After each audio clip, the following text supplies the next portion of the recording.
કે આપણે બધા લાઈફને બહુ ટેકન ફોર ગ્રાન્ટેડ લઈએ છીએ. આપણને બધાને લાગે છે કે આપણી પાસે બહુ સમય છે યાર, સોરી કહેવા માટે, થેન્ક યુ કહેવા માટે, પ્રેમ કરી લેવા માટે, જીવી લેવા માટે, પ્રવાસ કરી લેવા માટે, બધું કરીશું ને યાર, બહુ ટાઈમ છે. સત્ય એ છે કે કોઈની પાસે ટાઈમ નથી. મોટા ભાગના લોકોને તમે મળો, બહુ પૈસા કમાતા હોય, દત્તાણી સાહેબે કહ્યું એવું કે ખાવાનો ટાઈમ નથી, ત્યારે મને હંમેશા એમ થાય કે ખાવાનો ટાઈમ નથી તો શું કામ આટલી મહેનત કરો છો? ખાવું તો છે નહીં, તો આટલી બધી મજૂરી કરવાનો કોઈ મતલબ જ નથી. 2 રોટલી તો કોઈ બી ખવડાવશે યાર. તમને ટાઈમ જ નથી તો શેને માટે આ આખી પ્રવૃત્તિ છે? મારે જે વાત કરવી છે ને એ કરવી છે કે જીવવા માટે એમણે કહ્યું કે જીવન જીવવાની જડીબુટ્ટી, એવો મારે તમને સબ્જેક્ટ આપવો છે. જડીબુટ્ટી એક જ છે, ઘડિયાળ ભલે કાંડે બાંધો, ઘડિયાળ ગળે નહીં બાંધો. આપણે બધા ઘડિયાળને એકચ્યુઅલી ગળે બાંધીએ છીએ. આપણને લાગે છે કે આપણે બધા સમય સાથે હરીફાઈમાં છીએ, સમયથી આગળ નીકળી જવું છે બધાને. હું પણ કદાચ એવું કરતી હોઈશ.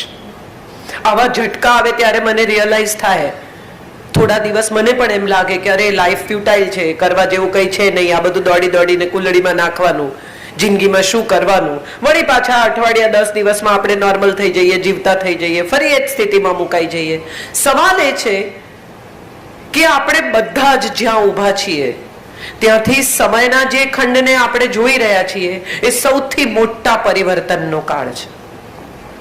મારા પેરેન્ટ્સ અથવા જે લોકો 40-45 ના છે એમના પેરેન્ટ્સ પાસે કોઈ આવી બધી બહુ લાઈફની જફા નહોતી. સામાન્ય સાદું જીવન, સાદી નોકરી, એમાંથી આવતો સાદો પગાર, એમાંથી સાદી બચત, LIC સુધી જ એમની બચત કે મ્યુચ્યુઅલ ફંડ કે FD સુધી એમની બચતો લંબાતી હતી. છોકરાઓના ભવિષ્યની ચિંતા, ભણી લો, અમારી પાસે એવું કંઈ છે નહીં કે તમારે માટે મૂકી જઈએ. એમણે એક ઘર ખરીદવાનું હતું પોતાના સંતાનોને આપી જવા માટે, કારણ કે મોટા ભાગના લોકો માઇગ્રેટ કરીને નાના શહેરોમાંથી મુંબઈ કે પરદેશ ગયા હશે. એ પરિસ્થિતિમાં એમણે તો એમના જીવનની સ્ટ્રગલ કમાવામાં પૂરી કરી નાખી. એ પછીની પેઢી આવી જે લોકો હવે 40-45-50 ના છે, જે બ્લેક એન્ડ વ્હાઇટ ટીવી જોવા બાજુમાં જતા હતા. દૂરદર્શન પર ગુરુવારે છાયાગીત અને રવિવારે ફિલ્મ, અને બાજુમાં બ્લેક એન્ડ વ્હાઇટ ટીવી જોવા જવાનું. એ લોકોનો મૂડ હોય તો તમને જોવા દે, નહીં તો કે અમારા મહેમાન છે આજે નહીં, ઇન્ટરવલમાં કાઢી મૂકે તમને. એમાંથી આપણે બધા હવે એવી જગ્યાએ પહોંચ્યા કે જ્યાં દરેક રૂમમાં ટેલિવિઝન છે. બધા પોતપોતાના રૂમના દરવાજા બંધ કરીને ટેલિવિઝન જુએ છે. શરૂઆતમાં જ્યારે નવા નવા રંગીન ટીવી આવ્યા, એશિયાડની રમતો જ્યારે પહેલીવાર ભારતે હોસ્ટ કરી ત્યારે રંગીન ટીવી આપણે પહેલીવાર બધાએ જોયા. અને એ સમયે એક રંગીન ટીવી ઘરમાં હોય એ જોવા માટે આખો પરિવાર ડ્રોઈંગ રૂમમાં બેસે. બધાને જ મજા પડે, બધા જ આશ્ચર્યથી આ નવું રમકડું જુએ. રિમોટ નામની ચીજ તો ત્યારે હતી નહીં, તમારે બટન દબાવીને ટેલિવિઝન ઓપરેટ કરવાનું, આટલી બધી ચેનલ્સ પણ નહોતી. એ સમયમાં આખો પરિવાર સાથે બેસીને આ ટેલિવિઝનની મજા માણતો. બુનિયાદ, હમલોગ, એવી બધી સિરિયલ્સ, ઇટ્સ ઓકે, એવી બધી સિરિયલ્સ આવે અને આખો પરિવાર સમયસર જમીને સમયસર મહાભારત ને રામાયણ જોવા ગોઠવાઈ જાય. આ બધા દિવસોમાંથી આપણે પસાર થયા. હવે એવો સમય છે કે 24 કલાક ચાલતી 338 ન્યૂઝ ચેનલ છે. એ 338 ચેનલે કોન્સ્ટન્ટ તમને ફીડ કરવાના છે. એટલે પૂછે આપકો કેસા લગતા હૈ? કોક ઘરમાં મરી ગયું હોય, રેપ થયો હોય, મોલેસ્ટેશન થયું હોય, સમૂહ હત્યાઓ થઈ હોય, ત્યારે જઈને આ સવાલ પૂછે કે આપકો કેસા લગતા હૈ? કેવું લાગે માણસને? આપણે પીડાને પણ વેચતા થઈ ગયા, કારણ કે બધું માર્કેટ થઈ ગયું. આખું જગત એક માર્કેટ બની ગયું. બધાને થયું કે શું વેચી શકાય, વેચી કાઢો. ઇરફાન ખાનનું એક ટ્વિટર આવે તો આપણે બધા પાગલ થઈને એકબીજાને ફોરવર્ડ કરીએ કે આવી ગ્લેન્ડ છે ને આવી ટ્યુમર છે ને હવે પરદેશ જાય છે ને આ લોકોની લાઈફસ્ટાઈલ આવી હોય, શ્રીદેવી ગુજરી જાય તો આપણે મારી નાખી કે મરી ગઈ, શું થયું હશે, આટલું બધું કોણ પીએ, આવી રીતે બાથટબમાં ડૂબી જાય તો ખબર કેમ ન પડે, આવા બધા સવાલો સાથે આપણે કોઈના મૃત્યુને. સાહેબ, મોમ રિલીઝ થઈ એની ફિલ્મ હમણાં જ 6 months બેક, ત્યારે તો કોઈએ ન કહ્યું કે એના મિથુન સાથે પહેલા લગ્ન થયા હતા કે નહીં. We never bothered. આપણને ખબર બી નહોતી ને આપણે એમાં રસ બી નહોતા લેતા. ઇંગ્લિશ રિલીઝ થઈ ત્યારે એને ને બોનીને ઝઘડા થાય છે કે નહીં એ વિષય પર કોઈએ ચૂથ્યું નથી. Just because she died we want to take the complete juice out of it, કે હવે પછી શ્રીદેવીને માર્કેટ નહીં કરી શકાય એટલે આજે એની પાસે જેટલું છે એટલું પેલા શેરડીના સાંઠાની જેમ નાખો ને કાઢો, પૂરો રસ કાઢી લો એમાંથી. હવે આ છેલ્લી કોમોડિટી છે એમાંથી શું કાઢી શકાય તે કાઢી લો. તમે વિચારો તો તમને સમજાય કે કેટલા બધા લોકો, આમ આપણે બધા મુંબઈમાં રહીએ છીએ, ભણેલા ગણેલા સોફિસ્ટિકેટેડ લોકો છીએ, આપણે બધા આપણી પ્રાઇવસી ના નામે કેટલું બધું કરીએ છીએ. બાજુવાળાના ઘરમાં શું ચાલે છે એની આપણને પડી નથી એવું કોણ પૂછે? આ લેવલ ઉપર આપણે જીવીએ છીએ. જામનગરનો જ કિસ્સો મેં મારા ફેસબુક પર લખેલો, મને ખબર નથી કેટલા લોકોએ વાંચ્યો છે. કૃષ્ણનગરમાં એક છોકરી 9 વર્ષની, એના સાવકા પિતાએ એને 4 મહિના સુધી ટોર્ચર કરી, જસ્ટ બીકોઝ કે એમને એની કેરાલા ભાગી ગયેલી માને અહીંયા બોલાવવી હતી અને મકાનના પેપર્સમાં સહી કરાવી હતી. આ 9 વર્ષની છોકરીને જે ટોર્ચર કર્યું છે એની હકીકતો વાંચો તો રૂવાડા ઊભા થઈ જાય. એ પછી એ છોકરી ગુજરી ગઈ. ત્યાં સુધી આજુબાજુમાં કૃષ્ણનગર, જામનગરનું જેણે જોયું હશે એને ખબર હશે કે કોમન બોલ્સ છે. બાજુમાં ચાલતી ચીસો ન સંભળાય એવી સ્થિતિ એ શેરીમાં છે જ નહીં. પટેલ સ્ત્રીઓ બહાર બેસીને વટાણા ફોલતી હશે, મેથી સમારતી હશે, કપડા લેતી હશે, કપડા સુકવતી હશે. કોઈ આ સાંભળ્યું? બધાએ સાંભળ્યું. પણ આપણે એવી રીતે ટેવાઈ ગયા છીએ કે શ્રીદેવી મરી ગઈ તો શું થયું એની આપણને ચર્ચા કરવી છે, પણ બાજુના ઘરમાં ચીસો પાડતી છોકરી વિશે આપણને કોઈ ચિંતા થતી પણ નથી ને આપણે કરવી પણ નથી. કેમ? કારણ કે આપણી છોકરી નથી. સાંજ પડે આપણી દીકરી ઘરે આવી જાય છે ને, વેરી ગુડ, આપણો દરવાજો બંધ થયો કે આપણે safe. We are all becoming so self-centered about life. Think about it. Just વિચારી જુઓ તો તમને સમજાય કે આપણે કેટલા સેલ્ફ સેન્ટર્ડ થઈ ગયા. મારું સુખ એની આગળ કશું જ નહીં, મારી સલામતી એની આગળ કશું જ નહીં, મારી શાંતિ એની આગળ કશું જ નહીં. બાકીના લોકોનું જે થવાનું એ થાય. આ આપણી પ્રાઇવસી છે, આ આપણી પ્રાઇવસીનું સેક્ટર છે. અને આ પ્રાઇવસીના સેક્ટરની બિલકુલ બીજી તરફ સિક્કાની બીજી બાજુ એ છે કે તમે શું ખાધું એ પણ તમે ફેસબુક પર અપલોડ કરો છો. કઈ પ્રાઇવસી? તમે ક્યાં ગયા, તમે શું કર્યું, સ્ટેટસ. હવે તો નાના યંગ છોકરાઓ તો એનું ઇમોશનલ સ્ટેટસ પણ અપલોડ કરે. Not feeling good. મા બાપને ખબર ન હોય, મિત્રોને ખબર હોય, સ્ટેટસ અપલોડ કરી દીધું. ઇન રિલેશનશિપ, બ્રેકઅપ, ડન, ડમ્પ્ડ, આવા સ્ટેટસ પણ અપલોડ થાય છે. સવાલ એ છે કે આ બદલાતી 3 પેઢીઓ, એક પેઢી જેની પાસે પ્રસન્ન દાંપત્ય હતું, કમ્યુનિકેશન હતું. મને હજી યાદ છે કે મારા દાદાજી ચાલવા જાય સાંજે 4:30 આજુબાજુ, અમે મુંબઈમાં જ રહેતા હતા, અંધેરીમાં. એ ચાલીને આવે 5:45 આજુબાજુ. મારા દાદી ઘડિયાળ જોઈને ચા મૂકે. એ ચા થઈ જાય ત્યાં સુધીમાં દાદાજી આવે. કેટલા વર્ષો સુધી મને યાદ છે કે કોઈ દિવસ ખાલી હાથે નથી આવ્યા. કોઈ દિવસ ગજરો લાવે, કોઈ દિવસ કેળું લાવે, કોઈ દિવસ સમોસા લાવે, કોઈ દિવસ પુસ્તક લઈ આવે, કોઈ દિવસ છાપું લઈ આવે, કોઈ દિવસ કોઈ મેગેઝિન લઈ આવે, પણ he would get something home. બંને જણા હિંચકા પર બેસે, ચા પીએ, વાતો કરે. એ શું વાતો કરતા હતા એ મને હજી સુધી નથી ખબર, પણ મને એવું ચોક્કસ યાદ છે કે ઘરની બધી વિગતો સાંજના છેડે દાદાજી પાસે હોય અને બહારની, સગાવાલાની, શહેરની નાની મોટી વાતો બધી સાંજના છેડે દાદીને ખબર હોય. આ કમ્યુનિકેશન હતું, આ સંવાદ હતો, માટે વિવાદ નહોતો. આપણા બધાનો પ્રોબ્લેમ એ છે કે કમ્યુનિકેશન ખતમ છે પણ કોમ્પિટિશન ચાલુ છે. એક જ ઘરની અંદર પતિ પત્ની વચ્ચે હરીફાઈ છે. શેની? તો કે કોણ સાચું એ પુરવાર કરવાની. કોણ સારું એવું તો આપણે પુરવાર કરતા જ નથી. હું કેમ કરું? યંગ છોકરાઓ આવે, એમણે કીધું અમે સમાધાન કરાવીએ છીએ. મને ખરેખર એ વાત ઉપર હસવું આવી ગયું. યંગ છોકરાઓ આવે, તમે એમને કહો કે છોડી દે, વાત છોડી દે, શું કામ આટલું બધું ખેંચે છે?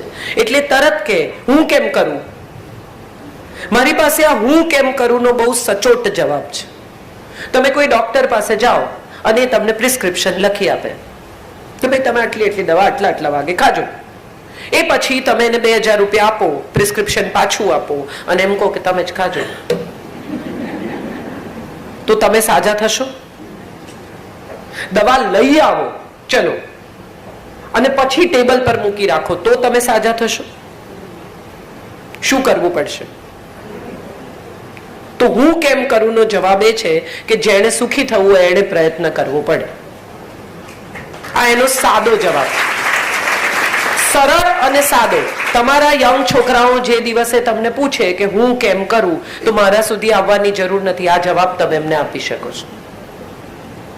જેણે સુખી થવું હોય એને જાતે જ પ્રયત્ન કરવો પડે. એમણે કીધું અમદાવાદથી કાંદિવલી સુધી આવ્યા છે. એકચ્યુઅલી કાંદિવલી સુધી હું અમદાવાદથી ઘણી વહેલી આવી ગયેલી. અહીંયા અભિયાનની ઓફિસમાં મેં 1.5 વર્ષ કામ કર્યું.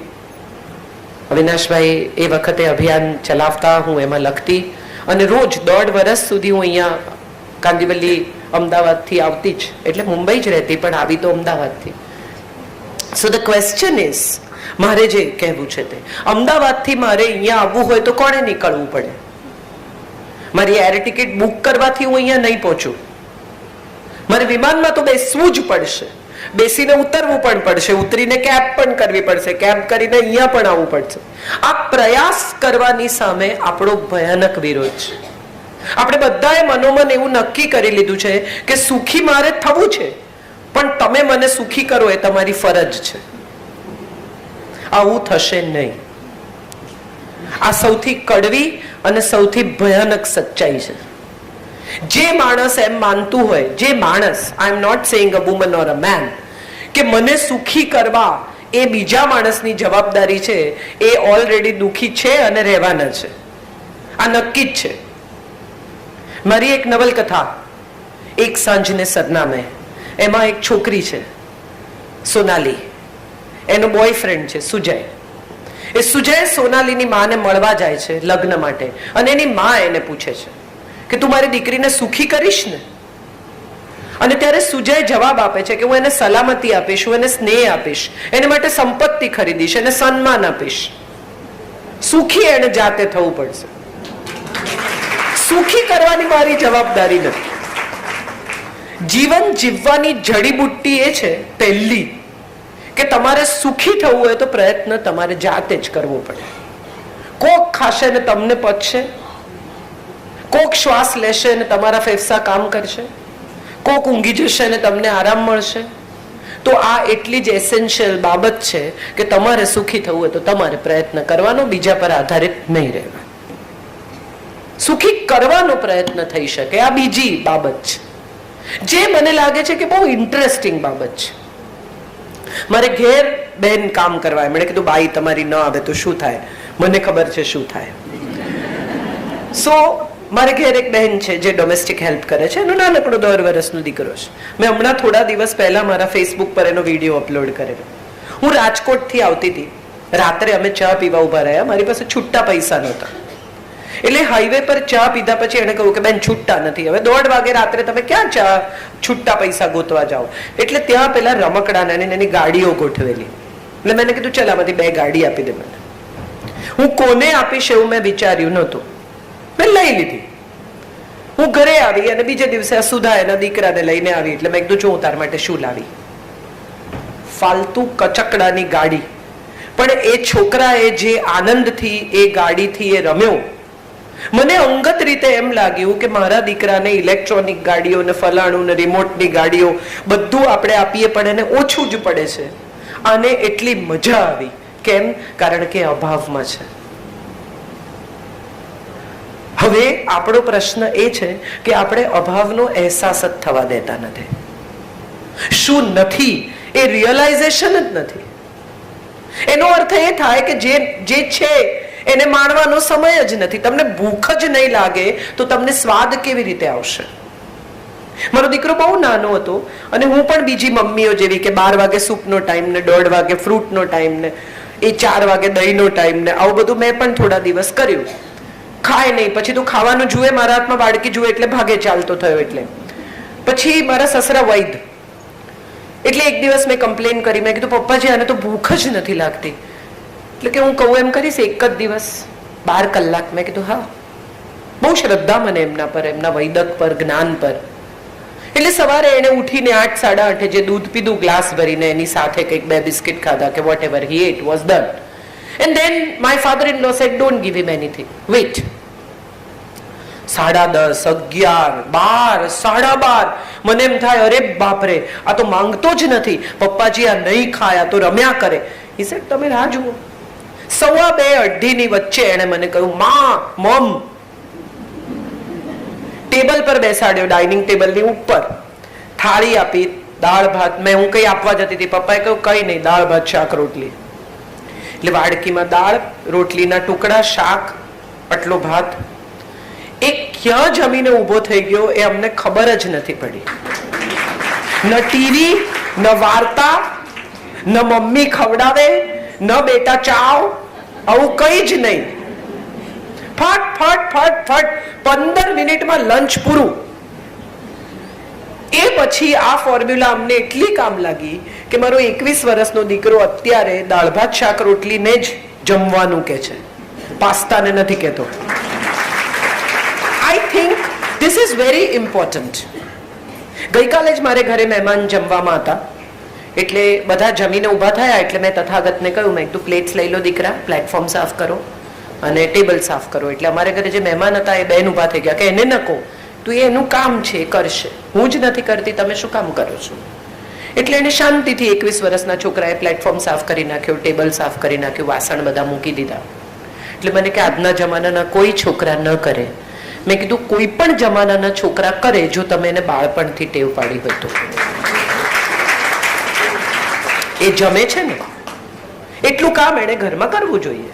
અને એમાં છોકરો છે કે છોકરી છે એનાથી બહુ ફરક હવેના સમયમાં નથી પડતો, કારણ કે કમાતી પત્ની આવશે તો એ મને એમ કહેશે કે વાહ તારી માએ સુપર ટ્રેન કર્યો છે.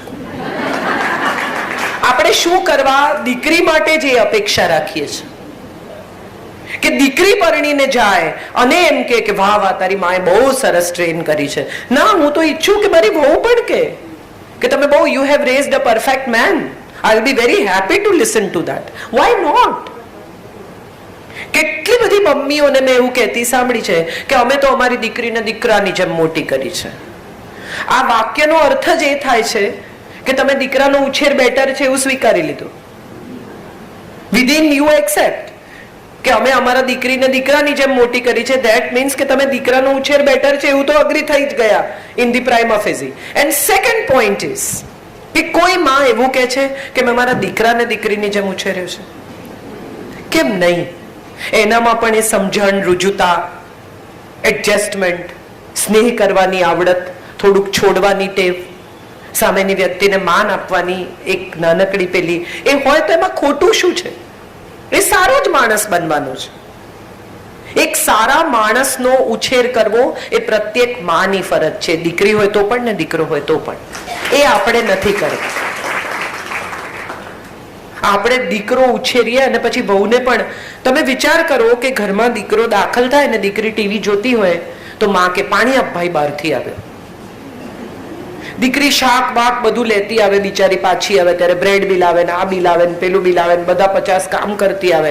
અને ઘરમાં દાખલ થાય થેલીઓ હોય એના હાથમાં, 2 માના હાથમાં હોય. ચલો આજની દીકરીઓ નથી લાવતી એવું પણ ઘણી મમ્મીઓ કહે છે, તો પણ માં ઘરમાં દાખલ થાય હાથમાં 2 થેલીઓ હોય. દીકરો ટીવી જોતો હોય ને ઊભો ન થાય ને માં એવું શીખવે પણ નહીં કે બેટા ઊભો થા, લો દીકરા લઈ લો. આવું માં શીખવે નહીં. કેમ? બિચારો કયા એંગલ થી બિચારો છે એ મારે સમજવું છે. એની પાસે એટલા કપડા છે કે જેમાંના અમુક એને યાદ પણ નથી, એટલા ડૂચા છે. અને મજાની વાત એ છે કે આ બધું આપણે એમને આપતી વખતે પાછા એવું તો કહીએ જ છે કે અમારી પાસે તો 2 જ શર્ટ હતા, જેમાં પાછો એનો વાંક નથી. તમે વિચાર કરો આપણા બાળ ઉછેરમાં કેટલા કન્ફ્યુઝન્સ છે. What are we doing, what are we raising, and then we blame the new generation. નવી પેઢી આવી છે, નવી પેઢી તેવી છે, સાહેબ નવી પેઢી જેટલી પ્રામાણિક છે ને એટલી પ્રામાણિક પેઢી છેલ્લી આખી સદીમાં નથી આવી. ના એટલે ના ને હા એટલે હા. They don't mean yes when they say no and they don't mean no when they say yes. Such a wonderful generation. એમની પાસે માહિતીનો ભંડાર છે, ઉપયોગ કરો. એને બરાબર ખબર છે કે કઈ માહિતીનો ઉપયોગ શું થઈ શકે. સાહેબ તમે વિચાર કરો કે તમારી પાસે અનુભવ છે ને એની પાસે માહિતી છે, જો આ બેનો સમન્વય થાય તો આખું જગત બદલાઈ જાય. આપણો પ્રોબ્લેમ શું છે, આપણે આપણો અનુભવ એની માહિતી પર ઠોકી બેસાડો છો. બહુ ઇન્ટરેસ્ટિંગ છે આ. તમે ઓબ્ઝર્વ કરજો, તમને બહુ મજા આવશે. એ તમને એમ કે હવે એરપોર્ટ પર ટેગ્સ નીકળી ગયા એટલે તમે કહો કે એવું કઈ હોય નહીં, ટેગ તો હોય જ ભાઈ, આ બધું તું મને કહે છે. પછી તમે જ્યારે એરપોર્ટ પહોંચો અને ત્યારે તમને ખબર પડે કે ટેગ નથી, એટલે એ ખાલી તમારી સામે જુએ, બોલે તો નહીં બિચારા. હજી આપણા છોકરાઓ ડાયા છે, ગુજરાતીઓના બાળકો હજી ડાયા છે, એટલે કઈ બોલે નહીં બિચારો, જુએ તમારી તરફ કે મેં કીધું તું ને તને. આવા 5 અનુભવ થાય આપણને એ પ્રવાસમાં, એટલે આપણે એને એવું કહીએ કે આ બહુ સારું, તને બહુ ખબર છે ને.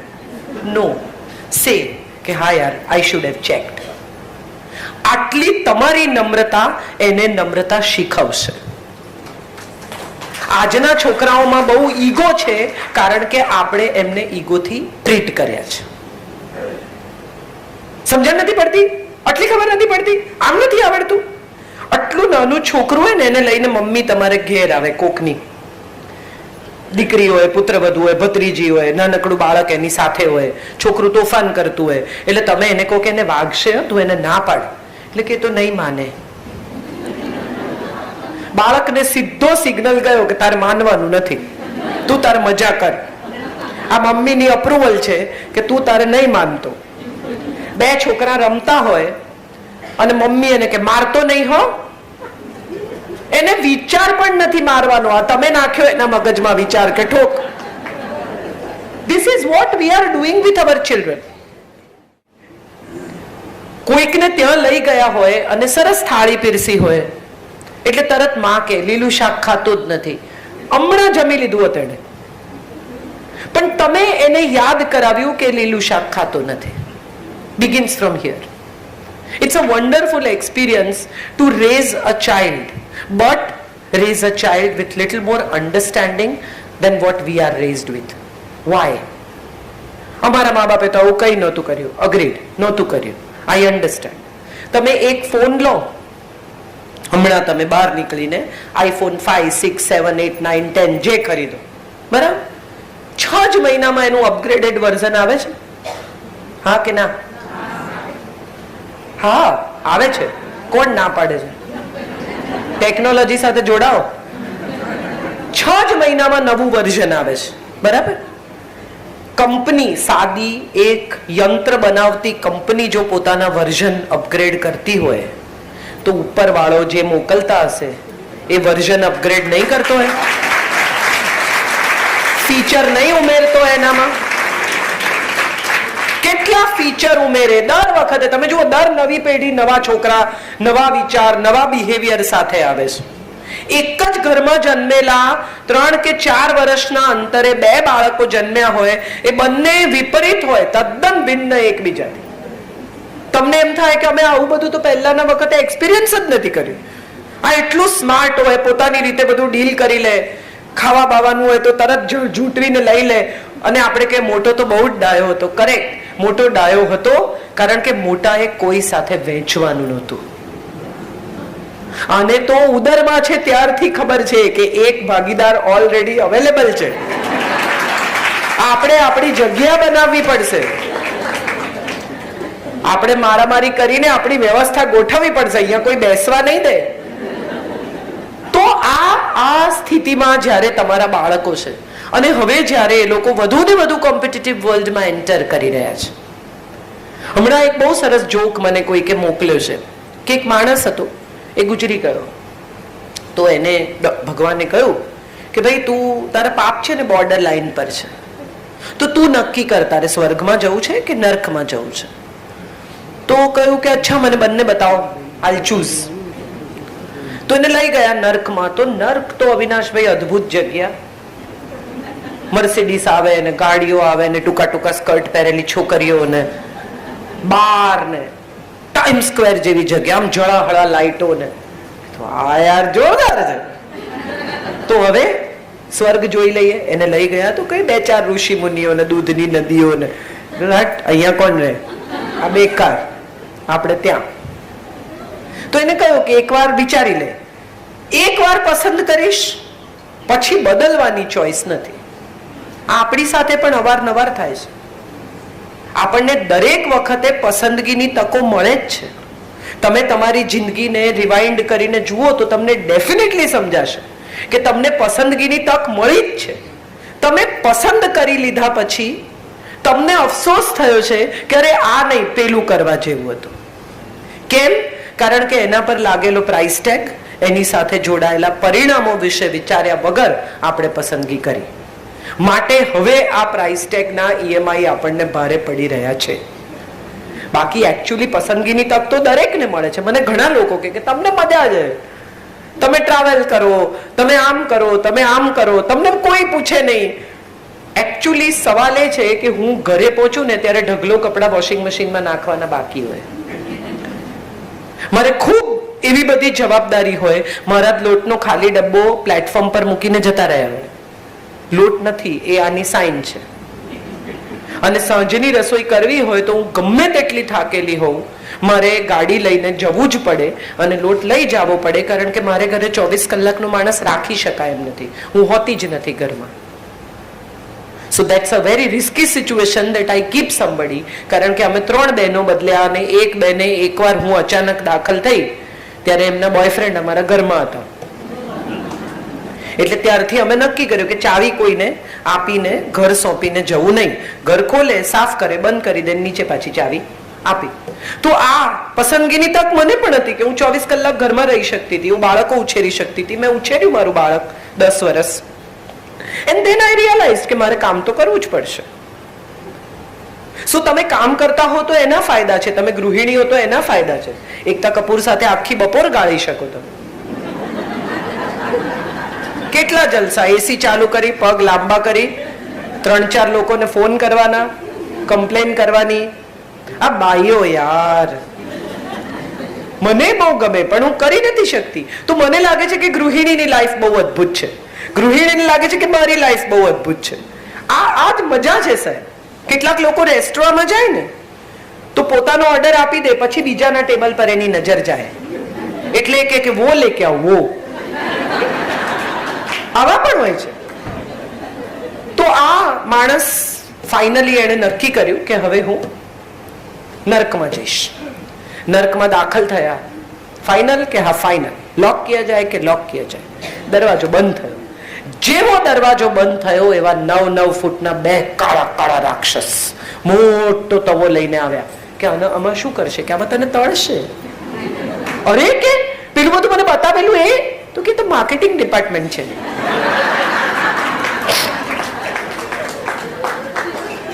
આપણને બધાને સુખ માર્કેટ કરવામાં આવે છે.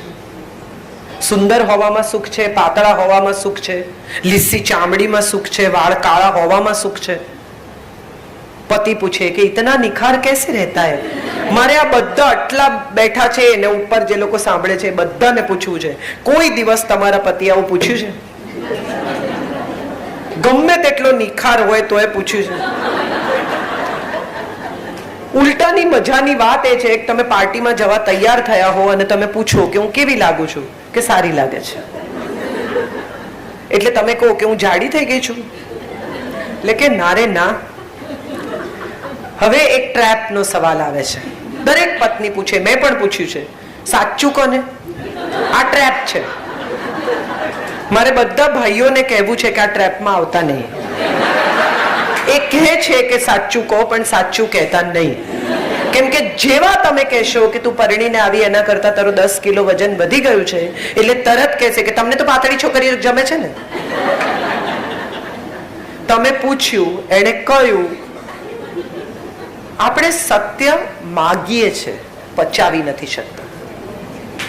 આ આપણો બહુ મોટો પ્રોબ્લેમ છે, બિગેસ્ટ ઇશ્યુ. બાળકને મમ્મી કે બધું કહેવાનું હા મને, પછી એક દિવસ 16-17 વર્ષની દીકરી કે 15-16 વર્ષનો દીકરો ઘેર આવીને કહે કે આજે મેં મિત્રો સાથે સિગરેટ પીધી. એટલે મમ્મી કે તારા બાપા પાન નથી ખાતા, કોઈ દિવસ આપણા ઘરમાં આવું કોઈને વ્યસન જ નથી, આ કોણ જાણે ક્યાંથી તને આવી ટેવ પડી, કોની સાથે પીધી? સારંગ સાથે. હવે સારંગ સાથેની દોસ્તી કટ. આટલા બધા સુધી જવાનું જ નહોતું, તમારે એને એટલું જ કહેવાનું હતું કે પીધી ને, એક્સપિરિયન્સ થઈ ગયો ને દીકરા, ડોન્ટ રિપીટ ધ એક્સપિરિયન્સ. ફરી ના પીતો, નહીં મજા આવે. તારા ફેફસા બગડશે. એને નેટ પર જઈને 4-6 કેન્સરના કેસ બતાવો, ફોટા બતાવો, એને કન્વિન્સ કરો કે આ ન કરાય, આ કર્યા જેવું નથી. એને બદલે આપણે શું કરીએ છીએ?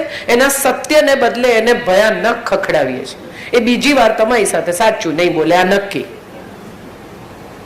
છોકરીને આપણે કહીએ તાર બધા મિત્રોને ઘરે લઈ આવવાના, પછી એનો મિત્ર આવે આમ બધા ટેટુ કરેલો, લાંબા વાળ વાળો, કે આવો આવા છોકરાઓ સાથે રખડાય નહીં.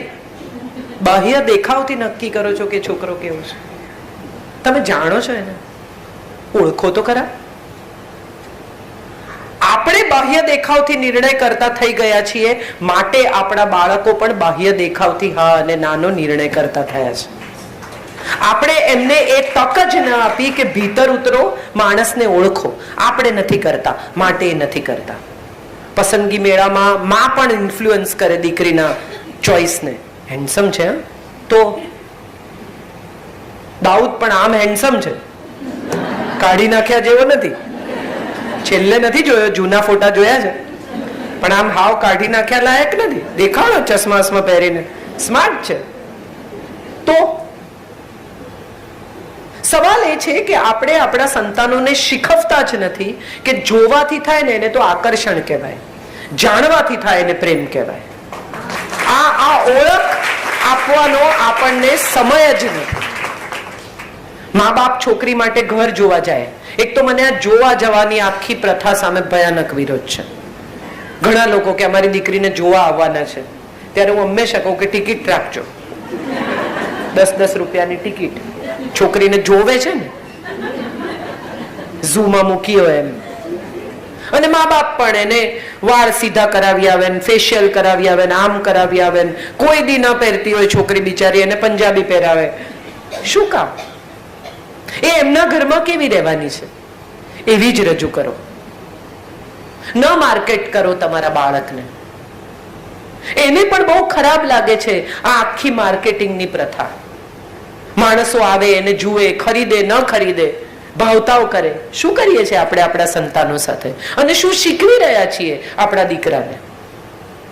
હવે છોકરાઓ બહાર કેફેમાં મળવા જાય, નવા છોકરાઓ એ પણ શીખ્યા છે કે ભાઈ અમે ફેમિલી નહીં, અમે બહાર મળીશું.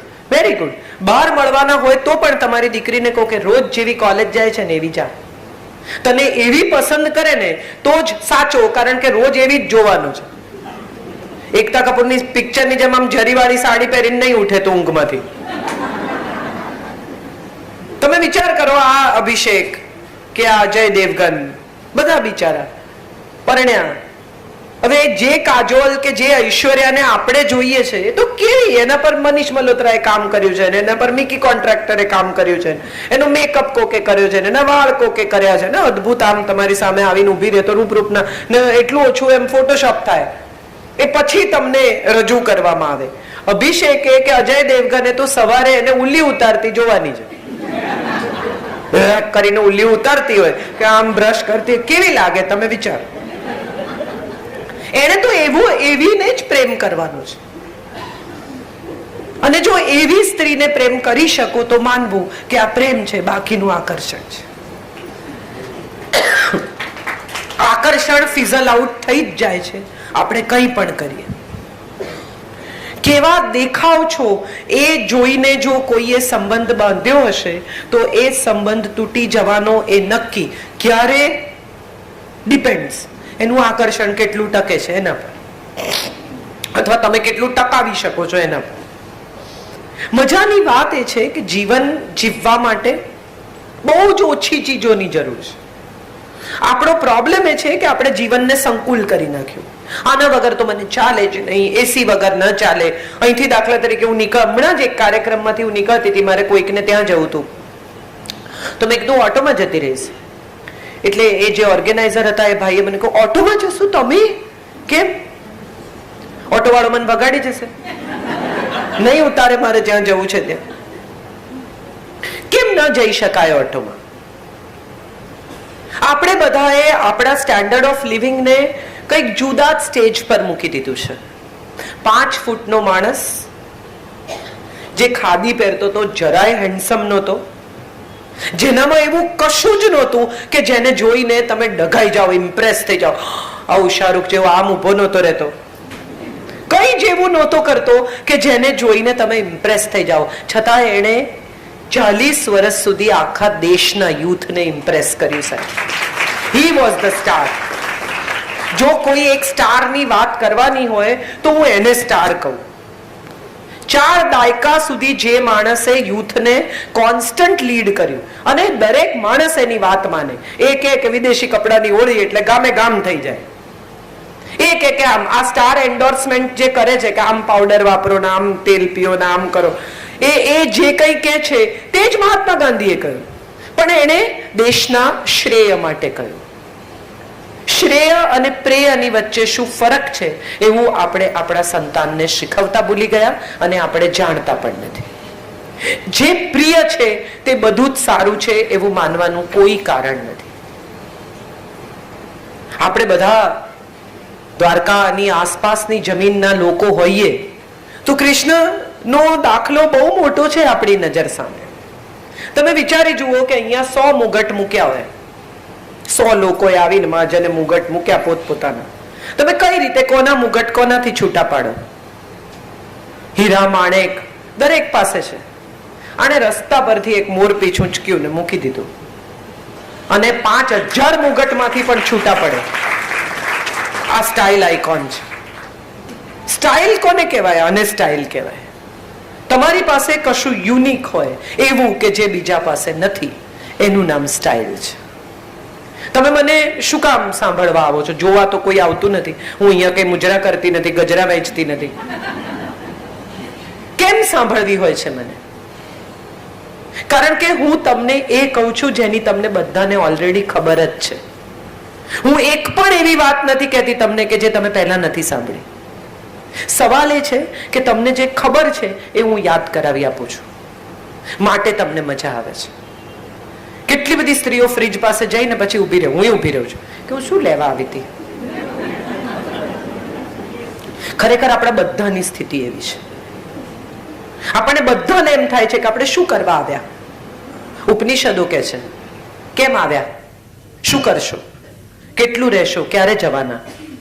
આ સવાલોના જવાબો આપણી પાસે છે જ નહીં, ને આપણે શોધવાનો પણ પ્રયત્ન નથી કરતા. વિઝામાં જવાબ આપી આવીએ છીએ, કેટલું રહેશો ને ક્યાં જવાના ને કોને મળવાના ને કેમ જવાના ને. એકચ્યુઅલી આવડી મોટી પૃથ્વી પર આપણને આવવાનો વિઝા મળ્યો છે, એનો જવાબ આપણી પાસે નથી.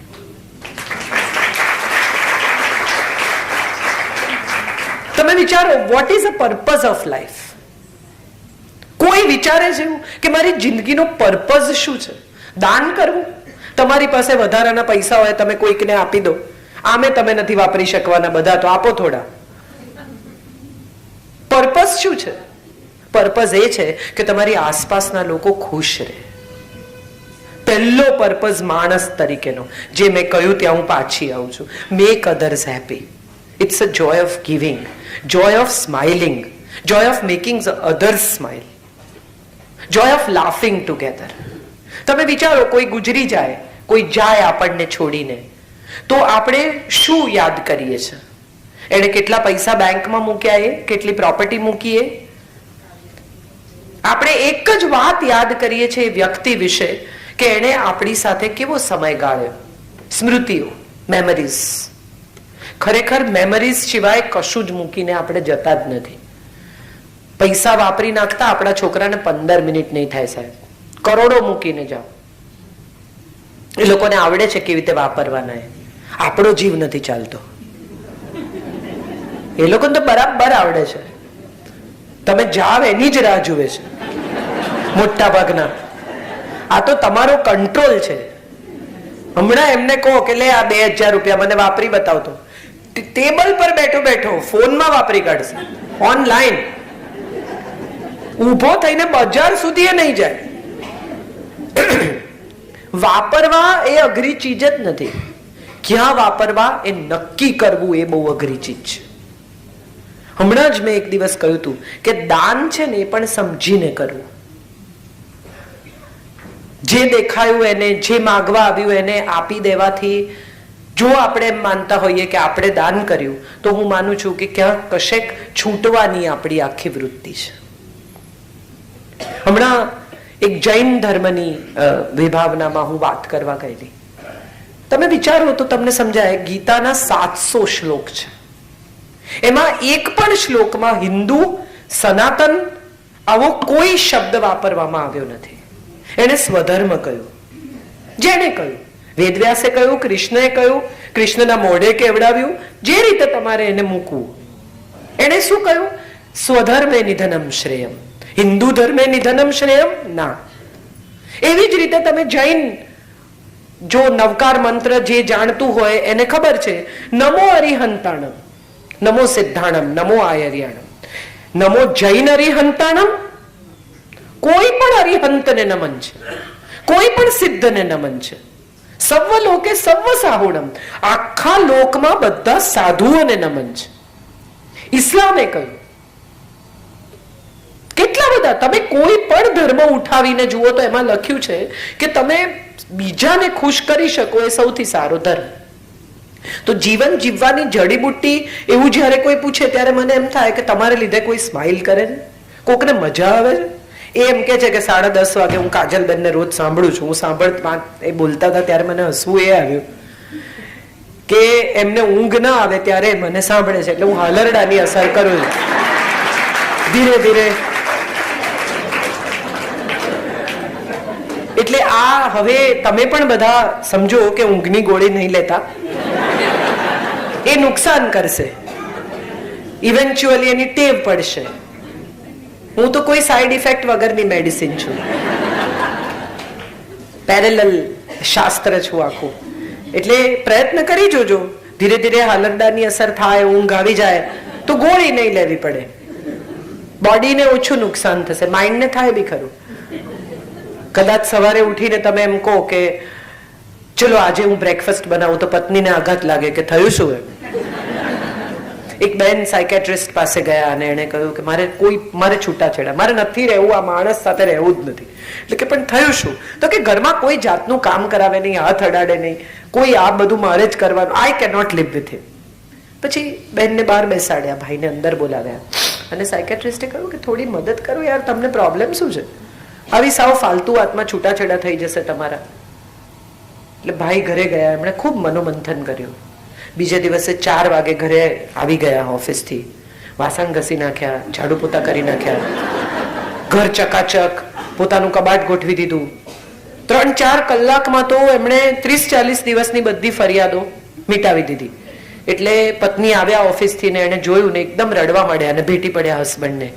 એટલે હસબન્ડને કહ્યું કે શું થયું? તો કે તમારે આટલું સિરિયસલી લેવાની જરૂર નહોતી, એમ કે છૂટાછેડા પછી તમે કેવી રીતે રહેશો એની પ્રેક્ટિસ બી કરવા માંડ્યા. આ જગત છે સાહેબ. તમે જે નથી વિચાર્યું એ બીજા વિચારે છે. Don't go by others. Think what you want to think. Believe in what you believe. Do what you feel like doing. કોને કેવું લાગશે એવું વિચારીને કોઈના બેસણામાં નહીં જતા. કોઈના ગુજરી ગયાનો સાચે જ અફસોસ છે. તમને એમ થાય છે કે એ ગુજરી ગયેલી વ્યક્તિના દુઃખમાં કે એના પરિવારની દુઃખમાં મારે જઈને ઊભા રહેવું છે, તો જરૂર જાઓ. અમારે ઘરે હમણાં એક બેન વચ્ચે બપોરે ફોન આવ્યો, મારા સગાત છે, કે અમે 2 મિનિટ તમારે ઘરે આવીએ. મેં કીધું આવો ને, માણસ ખોલી આપશે તમને. શું થયું? તો કે અમારે એક રિસેપ્શનમાં અમે અહીંયા આવેલા, હવે સાંજે 5 વાગે એક બેસણામાં જવાનું છે, તો કપડાં બદલવા છે ઘરે ક્યાં જઈએ? આટલી સ્વાભાવિકતાથી આપણે આનંદ અને અફસોસની વચ્ચે ટ્રાન્ઝિટ કરી જઈએ છીએ. એક ક્ષણ માટે વિચારી જુઓ કે હૃદયથી કશું જ નથી કરતા. માત્ર વસ્ત્રો બદલવાથી તમારો વ્યવહાર બદલાઈ જશે, તમારો વિચાર નહીં બદલાય. Think about it. You really want to live with વ્યવહાર, કે તમારે વિચાર બદલવા છે? અને જો વિચાર બદલવા છે તો એ ભીતરથી બદલવા પડશે. એને માટે કપડાં બદલો કે ન બદલો. તમે લાલ સાડી પહેરીને પણ બેસણામાં જશો ને તો તમારા મોઢા પરથી જોઈને એને સમજાશે કે આને દુઃખ થયું છે. કેટલા બધા જ્ઞાતિઓમાં બેસણું પણ એક ફેશન શો હોય છે. તમે જોયું જ હશે. ડાયમંડના કાપ, સરસ હકોબાના બ્લાઉઝ પહેરે, અંદર જુદા કલરની અંડરગાર્મેન્ટ પહેરે, જેથી એકદમ પરફેક્ટ ફેન્સી. એટલે તમે શું કરવા જઈ રહ્યા છો? કોઈ ગુજરી ગયું છે એના દુઃખમાં, કે આ નવી શિફોનની સાડી લીધી, કે હકોબાની સાડી લીધી, કે કલકત્તી ટાંગાઈ લીધી, એ બતાવવા. Decide what you want to do in life and behave accordingly. હા, હું અહીંયા આવું તો હું જીન્સ ને ટી શર્ટ પહેરીને ન આવું, કારણ કે આ ડેકોરમ છે, આ સભાનું ડેકોરમ છે. કોઈ ગુજરી જાય, બધા સફેદ પહેરતા હોય તો તમે પણ સાદા સફેદ, સ્કાય બ્લુ, પેસ્ટલ કપડાં પહેરીને જાઓ. એ એક લોકાચાર છે. પણ એનો અર્થ એવો નથી થતો કે બધું જ લોકાચારમાં જીવાતું જાય અને કશું ભીતર થાય જ નહીં. ધીરે ધીરે આપણે બધા સપાટી પર જીવતા લોકો થઈ ગયા છે. એટલે જીવન જીવવાની જડીબુટ્ટીનું સૌથી મોટું મુદ્દો એ છે કે થોડા ભીતર ઉતરો, અંદર જાઓ, શોધો જાતને. શું કરવું છે, શું નથી ગમતું, શું ગમે છે. અને જીવન સાથીને, બાળકોને, મિત્રોને સત્ય કહેતા શીખી જાઓ, નમ્રતાથી. વસ્ત્ર જોઈને ભોળવાઈ જવાનો કે વસ્ત્ર જોઈને દોરવાઈ જવાનો સૌથી મોટો દાખલો કયો? રામાયણ. રાવણ સાધુ વેશે આવ્યો એટલે સીતાએ ભીતર આવવા દીધો. બીજા કોઈ પણ કપડા પહેરીને આવ્યો હોત તો સીતાએ ન આવવા દીધો હોત. આપણે બધા ભગવા જોઈએ કે નમી પડીએ? તરત બાપજીની પધરામણી ને બાપજી આમ, અને એમાં જો બભૂતિ કાઢી આપી તો ઓહો, આપણને એમ જ છે કે હવે 1ની 5 નોટ કરી જ આપશે. ને એમાં આ બધા અમુક તો પેલા દરબાર ને બધું હોય છે, જેની અંદર કહેતા હોય છે લાલ ચટણી ખાઓ ને લીલી ચટણી ખાઓ ને સમોસા ખાઓ ને ન ખાઓ ને કેળા ખાવાથી આમ. What is he talking and why are we listening to it? તમારો આત્મા શું કે છે? તમારું મન શું કે છે? તમને શું લાગે છે? આવો સવાલ કદી કોઈ પોતાની જાતને પૂછતું જ નથી. જ્યોતિષ, બહુ મજાની વાત કરું તમને બહુ મજા આવશે. સવારે લોકો રાશિ ભવિષ્ય વાંચે, કચ્છક અને પઠણ, નયન. કંસ અને કૃષ્ણની રાશિ એક છે. રામ અને રાવણની રાશિ એક છે. શબરી અને શૂરપણખાની રાશિ એક છે. કઈ વાંચવાની રાશિ ભવિષ્ય? ચાલો. કંસમાં લખ્યું હોય કે તમારા કોઈક નિકટના સ્વજનથી તમને આજે ભય છે, અને કૃષ્ણમાં લખ્યું હોય કે આજે વિજય છે. આ બધા નંગ પહેરે. હમણાં કોકે મને મેસેજ મોકલ્યો છે, બહુ સુંદર મેસેજ છે અવિનાશભાઈ, કે તમે ગુરુનો નંગ ભલે પહેરો પણ કોઈ નંગને ગુરુ નહીં બનાવતા. મને એટલો બધો ગમ્યો આ મેસેજ, કે ગુરુનો નંગ ભલે પહેરો પણ કોઈ નંગને ગુરુ ના બનાવતા. તમે વિચારો, આપણે કેટલા બધા સ્વાર્થમાં ડૂબી ગયા છીએ કે આપણને એવું લાગે છે કે આવા કોઈ સાધુ મહાત્મા, જેમ મેં કહ્યું કે સુખી થવું હોય તો પ્રયત્ન કરવો પડશે, એમ શાંત થવું હોય તો પણ પ્રયત્ન કરવો પડશે. કથાઓ સાંભળવાથી, વાર્તાઓ સાંભળવાથી, પધરામણીઓ કરવાથી કઈ નહીં થાય. તમારે ઘરે કોઈની પધરામણી નહીં થઈ હોય પણ નાનકડું બાળક આનંદથી આવીને રમી જતું હશે ને, તો હું માનું છું કે એનાથી વધારે પીસ બીજો કોઈ છે નહીં. અમાર પડોશીનો એક દીકરો હતો, નાનકડો, બહુ જ નાનો, એટલે 2 વર્ષનો, 2.25 વર્ષનો. એની મેળે ટક બેલ સુધી પહોંચે નહીં. એ ગમે ત્યારે ઘરમાં દાખલ થાય, આંટો મારે, અને પછી અમારે ત્યાં ઉપર સાકર, ખડી સાકર હું વાપરું છું ચામાં અને એવી રીતે. એટલે એનું કનેક્શન એવું કે આ ખડી સાકર એ પ્રસાદ છે. એટલે ત્યાં બારણી પાસે ઉભો રહીને કે આશીર્વાદ આપો ને, એ પ્રસાદને આશીર્વાદ કે, એ ખડી સાકર એક આટલો પીસ ખાય, થોડી વાર અમારા ઘરમાં આંટા મારે ને જતો રહે. અને સાહેબ એને કેવી સમજ છે જુઓ, કે એ અમારા ઘરમાં કોઈ મહેમાન હોય એની સાથે એની સામે પણ ન જુએ. એને એટલું જ કનેક્શન જેટલા લોકો આ ઘરમાં ઓલરેડી રહે છે એ સિવાયના લોકોની સામે ન જુએ. મારો દીકરો શરૂઆતમાં એને હેરાન કરતો હતો, એને ચીડવે ને એને પજવે ને, એટલે એને એક દિવસ મને કહી દીધું કે ભાઈને કાઢી મૂકો, ભાઈ ગંદો. મજા, તમે જુઓ કેટલું ઇનોસન્સ છે. આ ક્લેરિટી, આ સ્પષ્ટતા, આ સ્વચ્છતા કયા સાધુમાં છે મને બતાવો તો ખરા. બહુ સરસ હમણાં મોરારી બાપુએ એક લાઈન કહી, મને બહુ ગમી, કે બેન દીકરી જેની સામે નિસંકોચ બેસીને વાતો ના કરી શકે ને એને સાધુ કહેવાય જ નહીં. સર્વલોકે સર્વ સાહુણ, સર્વલોકમાં સર્વ સાધુઓને મારા નમસ્કાર છે. સર્વલોકમાં એટલે સંસારમાં રહીને સાધુની જેમ જીવતા. પણ તમે કેવા કપડા, તમે જીન્સ ને ટી શર્ટ પહેરો છો એટલે તમે સાધુ નથી. તમે પરણેલા છો, તમારે 2-3 બાળકો છે, તમે પૈસા કમાઓ છો. શ્રીમદ રાજચંદ્ર હીરાનો વેપાર કરતા હતા, કબીર વણકર હતા. તમે વિચાર કરો કે કબીરના લગ્ન થયા એની પત્ની લાલી સાથે, અને એના પિતા, લાલીના પિતા કબીરના ગુરુ હતા. એને લાલીને વળાવી દીધી, વેલડું આવી ગયું અહીંયા ઝૂંપડા પાસે, ઉતારી દીધા ને ગયું વેલડું તો પાછું. ને લાલીએ તો જઈને જોયું ને એને કહ્યું કે અરે આવામાં રહેવાનું, રડવા લાગી.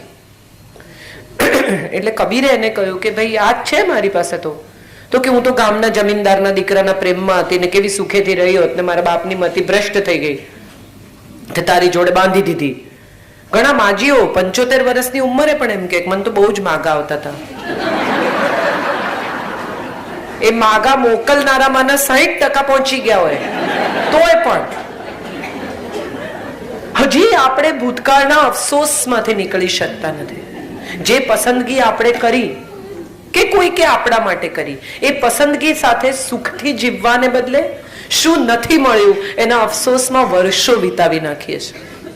સ્કૂલમાં, કોલેજમાં બધાને એવું હોય, છેલ્લું પાનું સૌથી ક્રિએટિવ હોય. નોટબુકના છેલ્લા પાના પર હાર્ટ દોર્યા હોય, એમાંથી તીર પસાર થયા હોય, એની નીચે નામો બામો લખ્યા હોય, પિક્ચરના ગીતોની પંક્તિઓ લખી, બધું બધા કરી જ ચૂકે. એમાં કઈ એકબીજા સામે ના જુઓ, તમારી પણ વાત છે. હવે આ પરિસ્થિતિમાં બહુ આમ ઘટનાના નામે કશું થયું ના હોય, સાયકલની ચેન 1-2 વાર ઉતરી ગઈ હોય જાણી જોઈને, કે 1-2 વાર એમણે તમને જોયા હોય, 1-2 વાર તમે એમને જોયા હોય, ભર તડકામાં ઉભા રહીને પ્રતીક્ષા કરી હોય એના આવવા જવાની, અને પછી જ્યારે 2 પેક દારૂ પીએ કે મારો પહેલો પ્રેમ. અરે પ્રેમના નામે કશું થયું જ નથી ભાઈ. એને તો પૂછો કે તમને પ્રેમ હતો કે નહીં, પણ એવું કઈ હોય નહીં. પછી સ્કૂલ, હવે તો આ ફેસબુકે બધાને ભેગા કર્યા છે, એટલે સ્કૂલની એલ્યુમનાઈ હોય ને કોલેજની એલ્યુમનાઈ હોય ને પછી બધા ભેગા થવાના હોય, એટલે આખું ઇમોશન એ લેવલ પર હોય કે આવશે. એટલે આમ એકદમ સ્ત્રીઓ જે આજથી 20-25 વર્ષ પહેલા દેખાતી હોય એવી દેખાવાનો પ્રયત્ન કરે, ફેશિયલ કરાવે, વાળ કાળા કરે, અઠવાડિયામાં ઉતરે નહીં તો એમ કે થોડું તો ગયું જ છે. આ બધી સ્થિતિમાંથી પસાર થઈ અને પછી એલ્યુમનાઈની પાર્ટી હોય, બધા ભેગા થાય, અને આમ તમે જુઓ ને અને તમને તમારા સ્પાઉસ એટલા વાલા લાગે સાહેબ, તમને એમ થાય કે અરે યાર આની પાછળ મેં 20 વર્ષ બરબાદ કરી નાખ્યા. જેનો ફૂટબોલ જોવા તમે ક્લાસ છોડતા હતા એનું પેટ હવે ફૂટબોલ જેવું છે. It's all over. It doesn't stay. બાહ્ય દેખાવ સાથે જોડાયેલા સંબંધો બાહ્ય દેખાવ પર જ પતી જતા હોય છે. દુઃખની વાત એ છે કે આપણને બધાને એવી તો તરત ખબર પડી જાય છે કે ખરાબ માણસ મળ્યો છે, પણ સારો માણસ મળ્યો છે એની ખબર પડતા 20 વર્ષ નીકળી જાય છે. 20 long years and you realize that you love your spouse. How funny is it? How bad is it and how sad is it? કોઈને ચાહવા માટે કારણ જોઈએ ને, હું તો ત્યાંથી જ આખી વાતને તોડી પાડું. રીઝન હશે તો પ્રેમ થઈ શકશે, એ તો લેવડ દેવડ છે, એમાં ક્યાં પ્રેમ છે? પ્રેમ તો અકારણ જ હોય માટે હોય. બહુ સુંદર મંગેશ પડગાંવકરની પંક્તિ મને ગમે છે કે પ્રેમ म्हणजे प्रेम असतं, आमचं आणि तुमचं सेम असतं, એમાં કઈ જુદું ના હોય. આમ જ હોય બધું. તો કબીરની પત્ની લાલી આવે છે, જુએ છે ઝૂંપડું, કે હું તો જમીનદારના પ્રેમમાં હતી, મને કાઢો અહીંથી, મારે નથી રહેવું તારી સાથે. એટલે કબીર કહે છે કે તને સ્વીકારશે, ચલ તને મૂકી આવું. એટલે લાલી ફરી રડે છે. કેમ હવે રડે છે? તો કે આ સરસ તૈયાર થયેલી હું, અને હવે તારે મને આવી રીતે વેલડું તો જતું રહ્યું ના, તો બધા ગંદા જંગલમાંથી મારે નથી આવું. કબીર કે બેસ જા મારા ખભે. એને ખભે બેસાડે છે. જંગલમાંથી પસાર થાય છે, અંધારું થઈ ગયું છે, પથ્થરની ઠોકર વાગે છે, કબીરનો નખ ઉખડી જાય છે, પણ લાલીને પડવા નથી દેતા. આમ આમ કરીને સેટલ કરે છે. લાલી ફરી રડે છે કે હવે નીચે ઉતાર. એટલે નીચે ઉતારે છે કે હવે નથી જવું. અરે કે હમણાં જવા માટે રડતી હતી, હવે નહીં જવા માટે રડે છે, તારો પ્રોબ્લેમ શું છે? અને ત્યારે લાલી કે છે કે જે કોઈકને સોંપવા માટે મને આટલા સ્નેહથી આટલી સાચવીને લઈ જાય છે, જો હું એની સાથે જીવનભર રહું તો મને કેવી રીતે રાખે? આપણે આટલા ભીતર ઉતરતા જ નથી. બે સાધુઓ નદીના કિનારે ઉભા હતા. નદીમાં પૂર હતું. એક સુંદર સ્ત્રી તૈયાર થઈને આવી, ખૂબ બ્યુટીફુલ, ઉભી રહી સાધુની બાજુમાં. નદીમાં પાણી ચડ્યું છે. પેલી બાઈ જોયા કરે છે પાણી તરફ. જુવાન સાધુ રડે છે. એટલે જુવાન સાધુ કહે છે કે તું રડે છે કેમ? તો કે સામે નહીં જાઉં તો મારો ગ્રાહક જતો રહેશે, હું તો સેક્સ વર્કર છું, અને જો આજનો ગ્રાહક ગયો તો મારા છોકરાને શું ખવડાવીશ? એટલે જુવાન સાધુ કહે છે કે એક કામ કર, બેસી જા મારા ખભે, હું તને લઈ જાઉં સામેની તરફ. અમે તો જવાના જ છીએ. જુવાન સાધુ એને સામે લઈ જઈને ઉતારી દે છે. હવે નદી કિનારાથી મઠ સુધીના રસ્તે પેલા વૃદ્ધ સાધુ એને કયા કરે વારંવાર કે કેવા એના સાથળ તારા ગાલને અડતા હતા, કેવા એના પગ તારી છાતીને અડતા હતા, કેવી એ તારા આમ માથું પકડીને બેઠી હતી ને, આમ હતું ને ફલાણું હતું ને, એની પાની કેવી ગોરી હતી ને, એનો વાન કેવો આવો હતો ને, તને આવું તો ભ્રષ્ટ કર્યો ધર્મ ને, તું આવો છે ને, તું તેવો છે ને, કામી છે ને. પેલો કઈ જ બોલે નહીં. બંને જણા મઠમાં પહોંચ્યા. મઠાધીશને કહ્યું કે આવી રીતે એક સ્ત્રીને બેસાડીને લઈ આવે ખભે, બોલો. એટલે મઠાધીશે યુવાન સાધુને પૂછ્યું કે તારે કંઈ કહેવું છે આજે તારા પર આક્ષેપ મૂકે છે એ બાબતે? એટલે યુવાન સાધુએ કહ્યું કે મેં તો નદી કિનારે જ ઉતારી દીધી, આણે હજી બેસાડી રાખી છે. વાર્તા આટલી જ છે આપણા બધાની. બોલનારા બોલીને જતા રહ્યા, કહેનારા કહીને જતા રહ્યા. જેને જે કરવાનું હતું એ બધું જ કરી નાખ્યું. આપણા ખભેથી હજી ઉતરતું નથી. તો જીવવાની ત્રીજી અને સૌથી મહત્વની વાત એ છે, ભૂલી જતા શીખી જાઓ. Just simply forget. જે વસ્તુ તમારા કામની નથી એને ડિલીટ કરી નાખો. મારો એક સાયકેટ્રિસ્ટ ફ્રેન્ડ છે, એને હું કહું કે આ બધા આજકાલ ભૂલવાની બીમારી બહુ થાય છે, એવું કેમ? ત્યારે એને મને બહુ સરસ જવાબ આપ્યો કે મગજના જીબી તો નક્કી છે, તમે ખોટી ખોટી ફાઇલો બનાવીને ભરી રાખો ને એમાં હેંગ થઈ જાય છે. નકામી ફાઇલો ડિલીટ કરો, એમ્પ્ટી સ્પેસ ક્રિએટ કરો. બધી સ્ત્રીઓ માળિયા પરથી વસ્તુ ઉતારે, દિવાળી આવે ને પછી નક્કી કરે કે આ વખતે મારે બધું નકામું કાઢી નાખવું છે. કાંઈ નકામું લાગે જ નહીં, બધું જ કામનું. પિત્તળના મોટા મોટા તપેલા ને મોટા મોટા ચમચા ને 6 ડઝન થાળીઓ ને, અને ઘરે હવે કોઈ આવતું નથી. આપણે સીધા બારોબાર બહાર જમાડીએ છીએ, તેમ છતાં જોઈએ કોઈ આવે તો જોઈએ, પણ કોઈ આવતું નથી. તમે આવવા લાયક કઈ રાખ્યું જ નથી, એ આપણે ભૂલી જઈએ છીએ. મજાની વાત એ છે કે મનના માળિયામાં પણ બહુ બધું આવું ભરી રાખ્યું છે. કાઢી નાખો, ખાલી કરી નાખો. જે નકામું છે ને, તમને એમ લાગે કે આની સાથે હવે મારાથી બીજું કંઈ થઈ શકે એમ નથી, એટલું ડિલીટ કરો. હમણાં એક બહુ સરસ કિસ્સો વાંચ્યો મેં. એક સ્ત્રીને સોરાયસિસ હતો કમરથી નીચે આખા ભાગમાં. વિશ્વભરની દવાઓ કરી પણ કંઈ મટે નહીં. આમ આમ ખણે તો આટલી ચામડી પડે. ડોક્ટરે કહ્યું કે હવે મટશે નહીં, હવે તો મૃત્યુ જ છે, બીજું કંઈ નથી. પછી અમારા એક જાણીતા સાયકેટ્રિસ્ટ છે, સાયકોલોજિસ્ટ, એની પાસે આવી. એ ભાઈ થોડા સ્પિરિચ્યુઅલ પણ છે. એમણે કહ્યું કે બેન રોજ ધ્યાનમાં બેસો, અને ધ્યાનમાં બેસીને જે ચહેરો નજર સામે આવે ને એને માફ કરી દો. ને માફ કરતા જેટલા દિવસ લાગે એટલા, પણ માફ કરજો. એ ચહેરો વિલીન ના થઈ જાય ત્યાં સુધી રોજ એને જોવાનો ને રોજ એકવાર એને માફ કરવાનો. એ બેનને ધીમે ધીમે સોરાયસિસ મટવા માંડ્યો, નવી ચામડી આવી.